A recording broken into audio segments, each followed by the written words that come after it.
Hey, everybody, it's Amanda Radke here, back for another episode of the Heart of Rural America podcast, the show where we highlight great people doing inspiring things in their rural communities to make agriculture and these small towns that dot over these flyover states better for future generations. So today I'm joined by Drew Kenny of Kenny Angus in Iowa, and it is sale week at Kenny Angus. And so I'm getting ready to load up my pickup truck and head that way. But Drew, welcome to the show.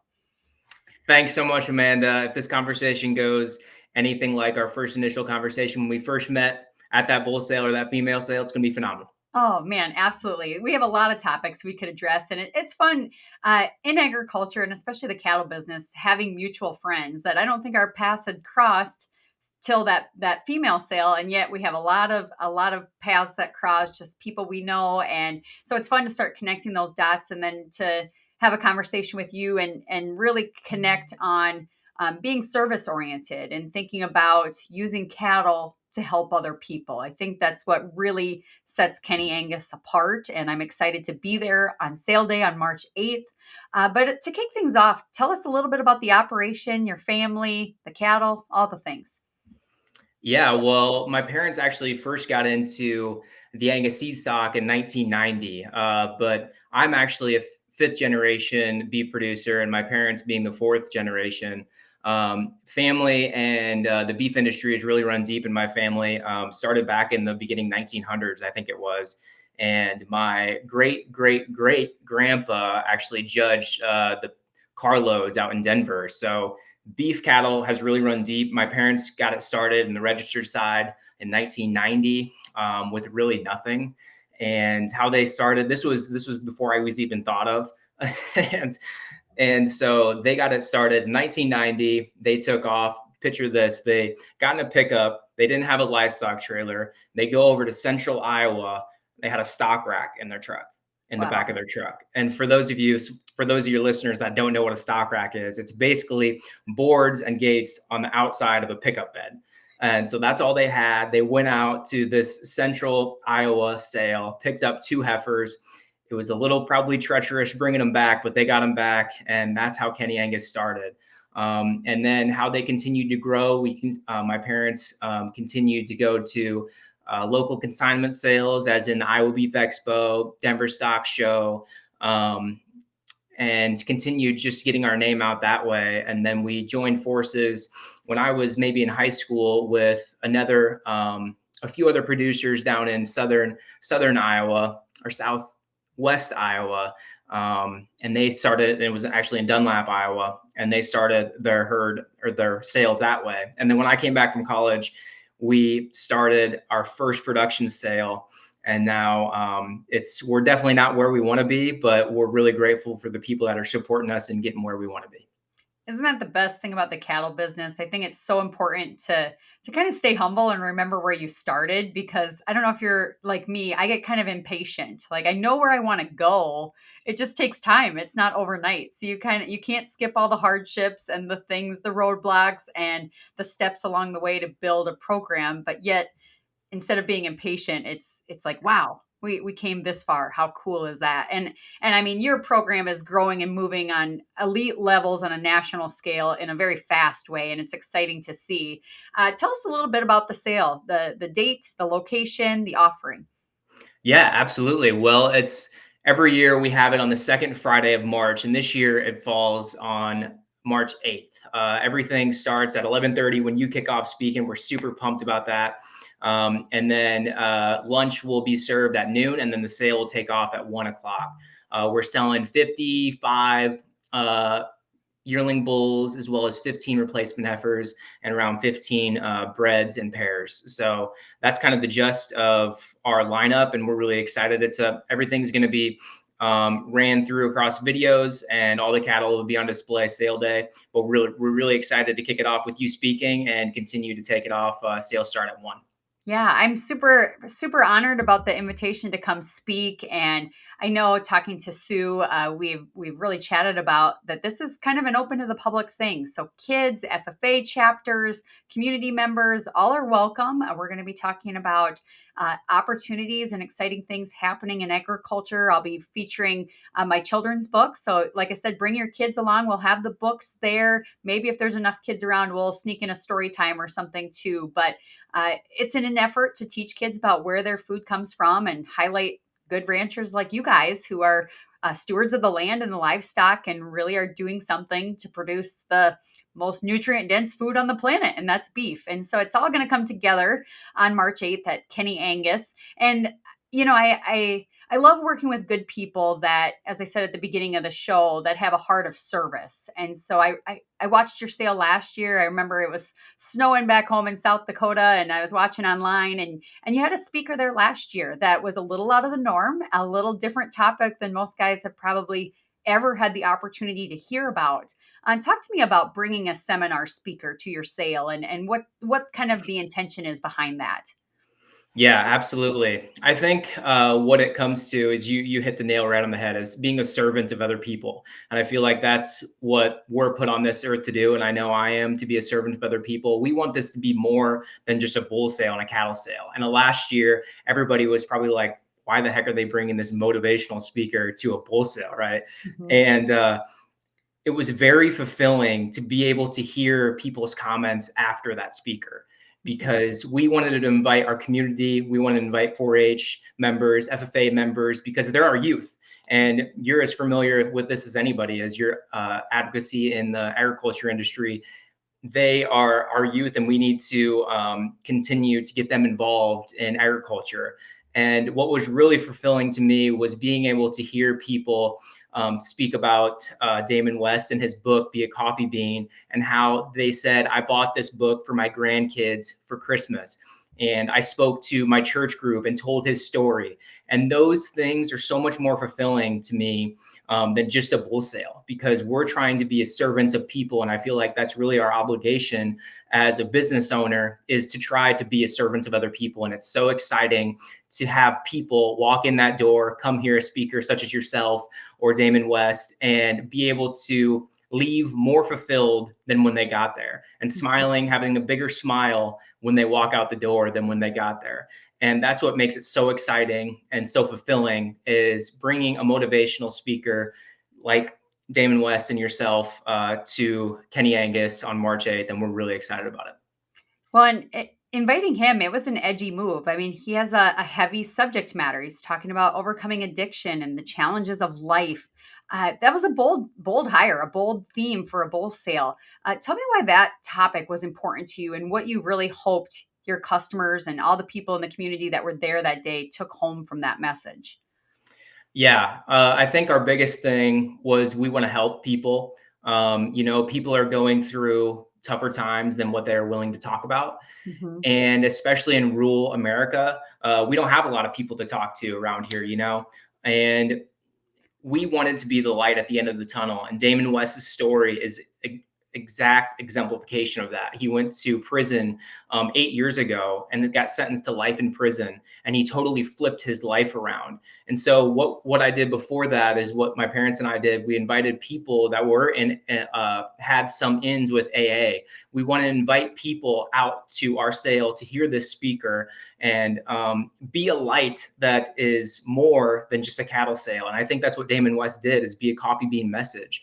And it's really, really exciting and gratifying to help these people that have a tough time of maybe helping themselves and dig themselves out of the hole that they're in. And that's what we're trying to do.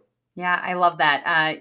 As many know, I work with CK6 Consulting, and kind of the head of that is Chris Earl, and we talk about quite often of what can we do to help people through cattle. And I think that's a really cool thing, that the cattle business can be a catalyst for solving a lot of big challenges that rural America faces. And really, it's not a political thing. It's not a program that we can create with government tax dollars. It's good people in the heart of rural America that see a problem and are willing to be a solution or a guiding light or a source for change. And that's why I'm always very careful about inviting producers onto the show leading up to their sale. I don't want it to be just like a big sales pitch of how awesome we are and how awesome the cattle are. And that's why I was just so excited to talk with you, because to me, your program is so much bigger than that. And I know you have a youth component. Can you tell me a little bit more about the mentorship you do and the work with kids?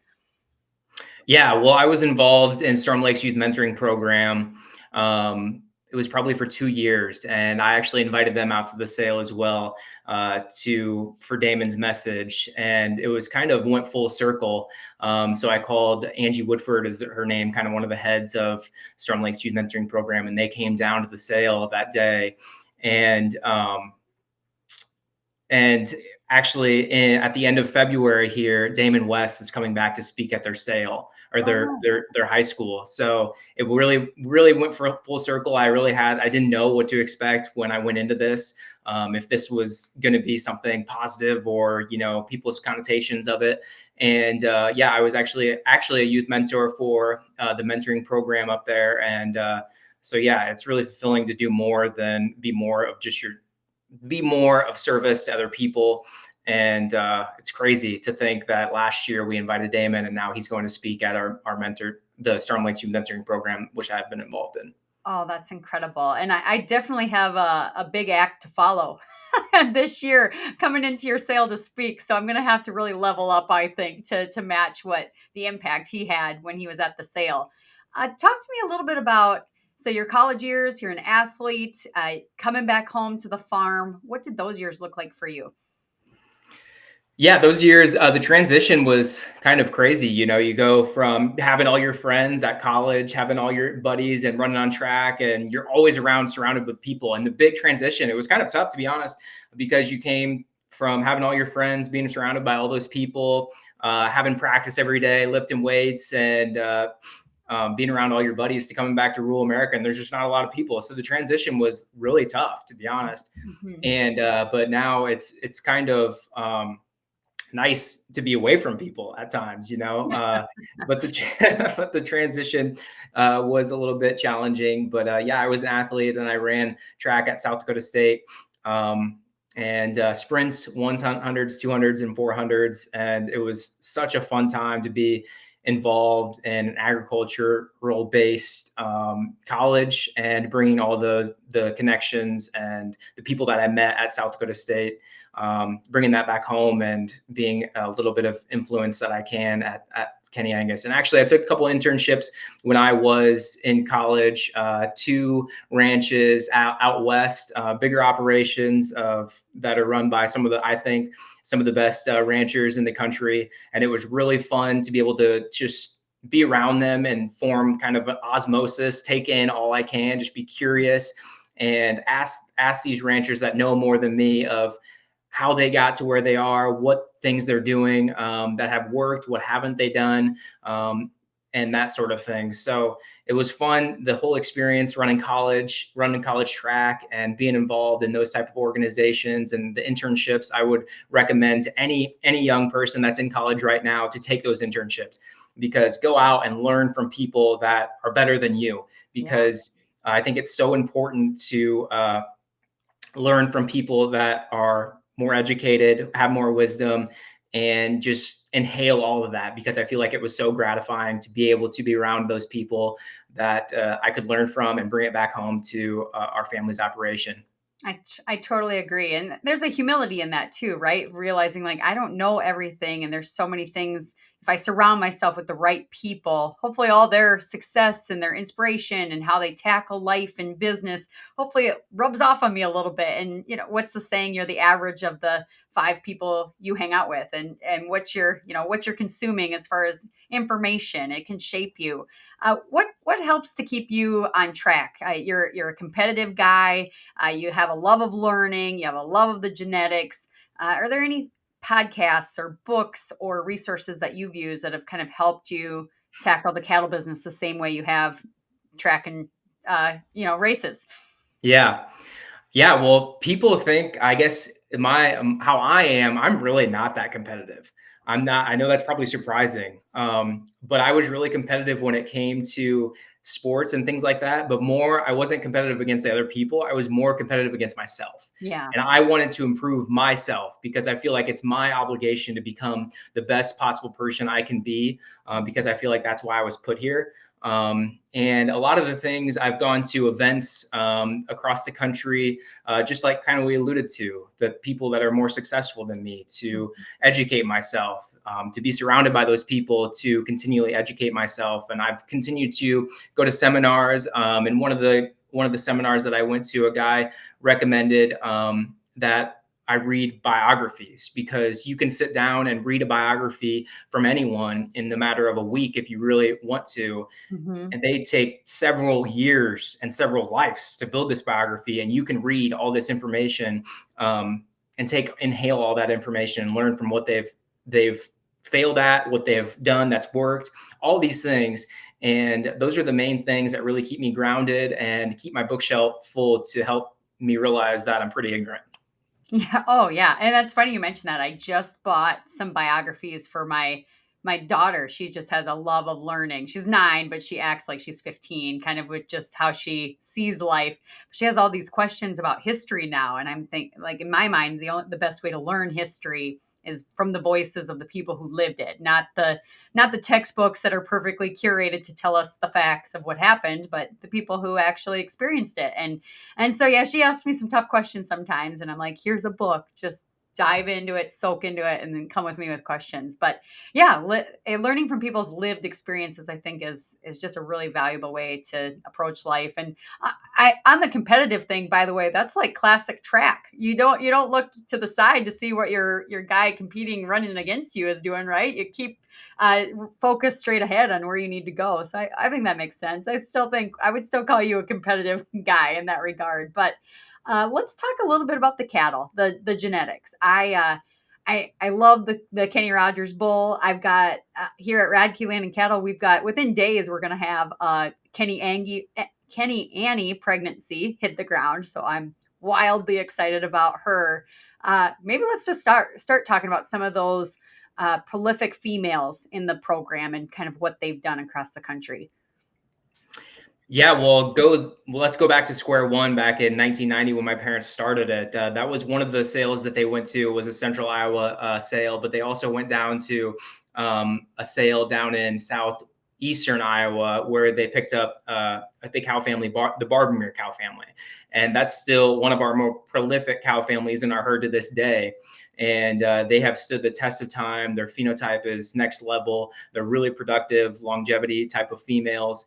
And the next family that my mom actually went out to dispersion in Nebraska and picked up the Pet Polite cow family. And that was the cow family and the cow line that institution actually goes back to, that sold on our sale last year to ABS. And another cow family that my parents picked out was the Annie cow family, the Kintry Annie cow family that you're so excited about. And we're really excited about too, because she makes a ton of eggs. And that's what's always exciting, to find those donors that make a ton of eggs and that make people like you and me more profitable. Yep. But the crazy story about her, my parents went up to a sale actually where they got her in Nebraska, and there was no carcass data, no scan data. I don't believe there might have been scan data, but they hadn't been HD50K, so there's no carcass values or anything like that. They just went out there and picked her up strictly on phenotype. And we brought her back, and she was a Hoover Dam daughter.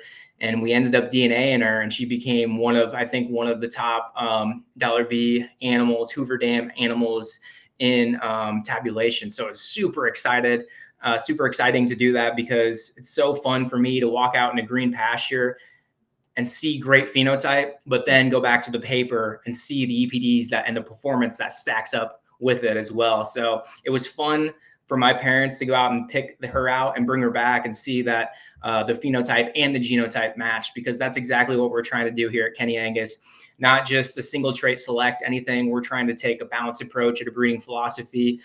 We want to keep our birth weights in check, our weaning weights in check, explode through that growth curve, and still be able to do it in a phenotype phenotypically pleasing package. And I think that's our main philosophy here, is a balanced approach and a breeding philosophy that animals are going to be able to perform from every step of the way and be profitable in every aspect.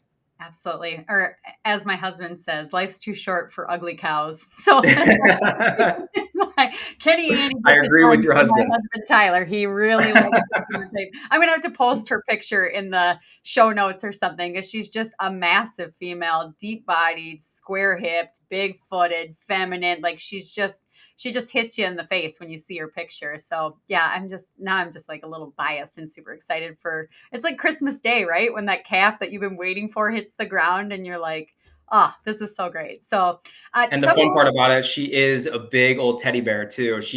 She'll be if you don't find her first, she'll be finding you. When you're going on heat checking, she comes up behind you and just butts you in the butt and it's like, scratch me, Oh, and that's the fun ones to find, that perform well and still are docile doing it. that's great. So tell me, I guess, a little bit about the offering, I guess, on the female side first. What are you excited about? What are maybe some lead females you're pumped to showcase in front of your customers? Yeah, well, another cow line that I actually didn't talk about: when I was in college, my parents and I purchased a cow that followed the Henrietta Pride cow family, and that's what female we're leading off with. As you dig through our catalog, you'll find a lot of top performing females and bulls as well that go back to the Henrietta Pride cow family, and they have stood the test of time. I think we've got about 15 or 20 cows in our herd that go back to that original cow that we bought. They're really productive females, excellent footed, moderate made, excellent udders. And I think that the lot 60 is actually a heifer that we're selling half interest in, and she is a next level phenotype. If you want long bodied and a Cavanese package with good feet, good quality, she's one to do it. And she's actually out of conclusion, as well as lot 61. She is another Annie, and she goes back to the 532 cow.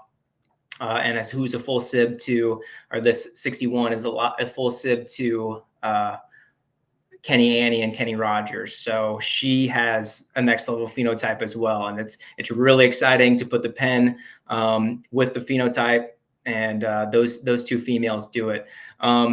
Every year we always ask ourselves, what can we do to improve this offering for next year? And it's always fun to go back and say, this is the most deepest, most consistent offering we've ever had. And it's fun to say that. But if we're not saying that, and if we don't truly believe that, we're not heading in the right direction. And it's fun to go out in our bullpen and our heifer pen and be able to see what we're putting up for offering and still be able to truly believe that. And this year we always have something that really rises to the top.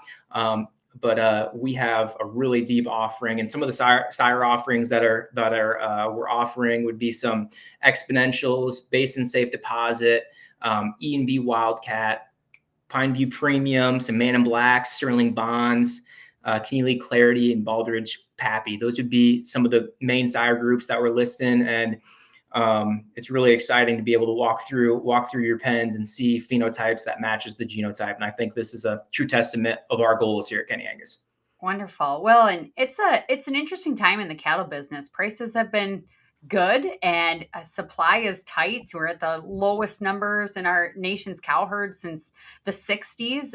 People are finding, because of these prices, they're dispersing, they're retiring, they're getting out or selling down, plus added drought and all of the challenges that face the industry today. And yet, I truly believe if you can withstand some of the challenges of this way of life, we are in just a really prime spot to be profitable. Commercial guys, seed stock, the guys that sell direct to consumer, you're in the driver's seat right now, but you can't really take advantage of this time without inventory. And so I wanted to ask you, the best probably bang for your buck is on these bred cows and pairs that you have. Tell us a little bit about them, when they're going to calve, sires, that kind of thing. Yeah, well, some of them are AI bred, and some of them have calves on the ground right now, and some are going to sell as pairs and bred females. And a couple of them are bred to a bull that we kept last year by Safe Deposit, and there's another by Diablo Deluxe. And they were some of our biggest spread bulls. They had about right around a 60 to 65 to 70 pound birth weight, and they exploded through their growth curve. And I think they weighed 850 or somewhere in that vicinity. It was really incredible. So these these breds are bred to some of our best bulls, and the longevity and everything is instilled just like the rest of our cow herd. So we're really excited about them. Actually, one of the lots on the females goes back to a heifer that we bought up in South Dakota. So that was the top seller. So these are some elite genetics that are going to go out and hopefully make people profitable in every aspect of their rancher background. Well, I tend to go to auctions and I don't like to lose. So I like to buy heifers. So I can imagine myself getting into a lot of trouble on marketing. I saved the best for last. Let's talk about the bulls. What are the lead bulls kicking off the sale? Yeah, we got a really good one by Exponential. He goes back to that same cow family, the Henrietta Prides, as well as our lot 2. He's an Exponential as well. Lot 3 would be a Good Sire Group by Conclusion. And then we've got just a really deep set, some of Man in Blacks as well, that goes back to some of our most productive cow families. We got really good sire groups by the 532 cow, who's full sister, like we talked about, who's the dam of Kenny Rogers and Kenny Annie. We got Big Slug. I think it's lot 12 through lot 18 would be maternal sibs to those. And one of our top weaning weight bulls is a Conclusion that goes back to the 530, who's out of the 532 cow.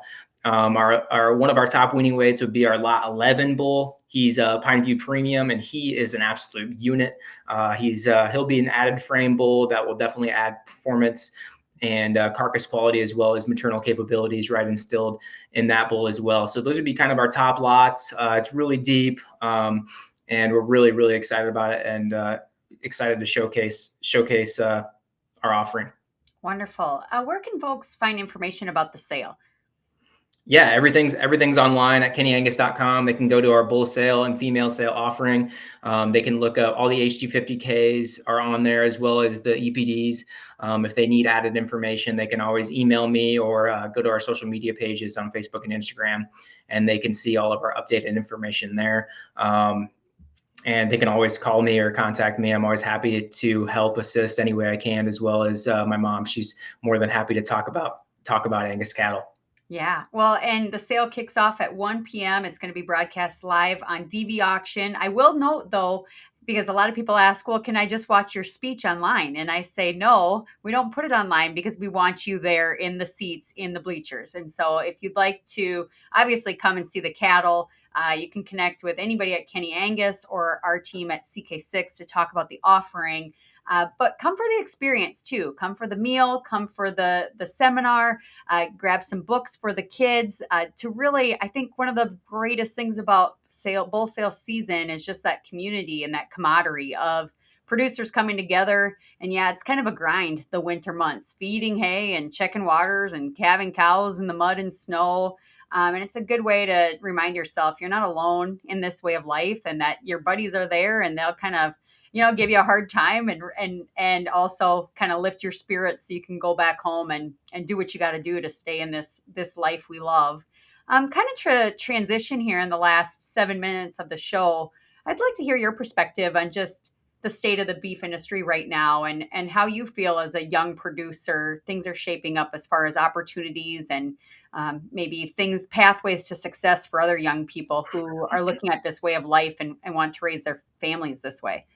Yeah, absolutely. I think the opportunity is really high right now, because not a lot of people want to do this way of life. And I think it's so exciting for people like me and people like a lot of your listeners who want to put in the work to build a beef herd and build an Angus herd or what have you. I think the opportunity is really high with, like we talked about, low inventories of females and cows across the country, and ways to take advantage of a market is have inventory. And that's what's so exciting, because inventories are low. And I think the market we're set up and the fundamentals are set up for us to be good, have good prices for a long time, and ways to really capture true advantages and true ways to capture Value, probably. That's what. Value, yeah, thank you. Yep. Value is have good genetics behind you. Yeah, we can have inventory, but it's also very, very good to have good genetics behind you that are gonna stand the test of time and make you set your herd up for the long haul. So you have seed stock producers from all across the country that will be bidding. Guys playing on a national stage that are definitely going to be chasing those lead lots. But you also have commercial guys that are going to be in the stands, and they're looking at, how do I get paid here? What would you tell them as they're looking through the catalog? Maybe traits to prioritize and really look at, if they're selling their calves at weaning, and they're looking at getting paid by the pound. How would you help them kind of navigate this catalog and make selections that will lead to their profitability? Yeah, yeah, absolutely. I think the first question I would ask them is, yeah, like you alluded to, is what's their goal? What's their goal of their herd? Are they looking to retain heifers? Are they looking to sell at weaning? Are they looking to take everything through the growth curve and sell them at a as a year? I think Mhm. it just depends on ultimately their goal. But I think the biggest thing is that's what makes it so exciting for us is our animals, I think, are very well rounded. Why we take a balanced approach of the breeding philosophy. If you're looking for a Cavanese bull, they can find anything that's above a 7 CED, and there's plenty of those in this offering, as well as growth bulls that explode through their growth curve. It just ultimately depends on what they're looking for. And if they're looking for a bull that's going to go out and have help calves explode through their growth curve and get good weaning weights, I think there's a lot of really good individuals to be able to do that. And it just depends on what they're looking for. And if anybody has any questions, I'm more than happy to dig into all the specifics. Yeah, there's definitely a solid offering to evaluate, and as you appraise those bulls and females, yeah, I would encourage you to reach out to Drew or Sue or anybody at Kenny Angus and talk a little bit more about the offering. With just a few minutes left, I guess what talk to me about what drives you in this business. It is a tough way of life. It's an interesting thing. You're signing. You probably, because you have those track skills, you can probably just pick a calf up out of the mud and sprint right to the barn when you need to. But what motivates you in this life? I think like what really motivates me is like we talked about earlier is not competing with other people, but competing with myself, trying to Mhm. be my best version of myself that I possibly can each and every day. That's what really motivates me to be a better servant of other people, to continually educate myself, to be a better leader and be a better servant of all the people that we serve, and ultimately continue to improve our product. I think that's what really motivates me, is to just become a better person. And I think that's what's really exciting, especially being back in this area and in rural community, because there's not a lot of people that are willing to put in the work to continually improve themselves each and every day. And that's what's so exciting for people in rural communities, because we have so many different opportunities to be able to succeed if we're willing to put in the work. And I think that's really what motivates me, is to continue to build Kenny Angus. What my parents put in the blood, sweat, and tears to start back in 1990 is to continue on that legacy. And I think that's what really motivates me.